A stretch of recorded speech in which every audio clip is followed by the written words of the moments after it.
Hi, and thanks for joining me for another crochet tutorial.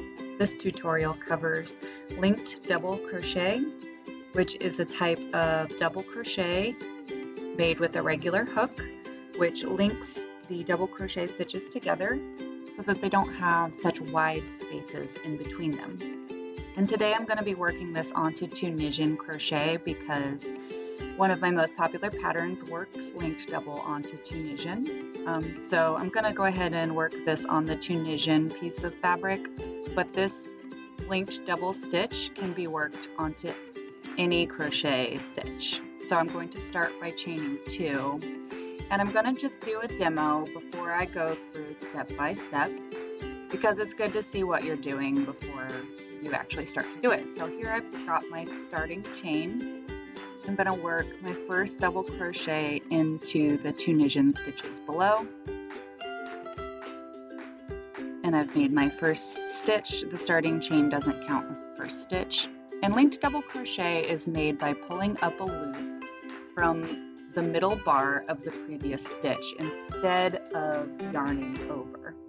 So the loop that we draw up becomes the yarn over for the double crochet.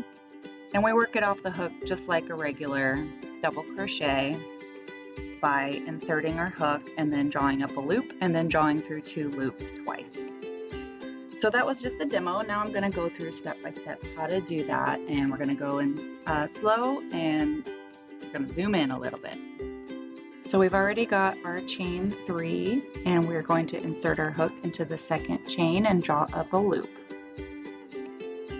And next we're going to insert our hook as for a double crochet into the same stitch as the starting chain and draw up a loop.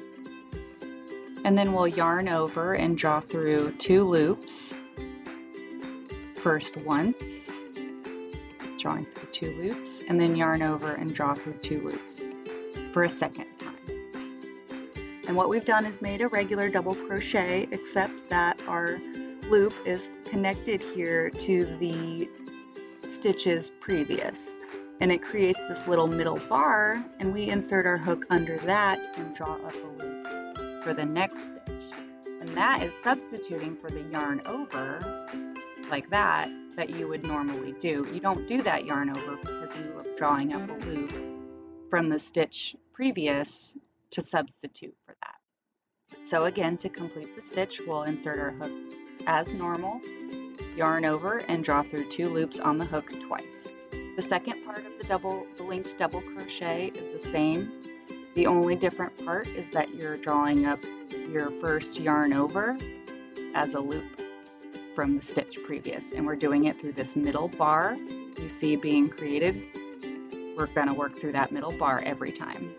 So just insert the hook through that middle bar to draw up your loop that substitutes for the yarn over, and then finish your double crochet as normal. And this has the advantage that double crochet normally is just kind of holey. It has these gaps in between the stitches, and linked double fixes that texture and links it together and makes a very firm fabric, which is why I really like it for Tunisian crochet, because the tension and the firmness and the texture really complement Tunisian crochet. And here I am working the linked double into Tunisian simple stitch, and I'm doing that by inserting my hook in the same way that I would if I were working Tunisian simple or Tunisian knit stitch. If you are working onto regular crochet, which you can work linked double onto anything, you would just insert your hook in the top 2 loops as you normally would for a double crochet. And here's my little piece here. You can see the texture shaping up. It looks almost like 2 rows of single crochet, which I really like. It's just a great stitch. I use it everywhere. Since I am working onto Tunisian crochet, I use the same size as my Tunisian hook, but actually that's a bit big for this tension. So I'm going to size down on screen here and do a bit using a smaller hook. And I do advise that within my patterns to size down your hook. Tunisian hooks are typically create a smaller gauge in Tunisian stitch than a regular hook of the same size does in regular crochet. So that's the linked double crochet, and I do also have a written and photo tutorial of this technique available on my blog, and I'm going to link that in the description below. So I hope you liked this content and stick around for more. Thanks.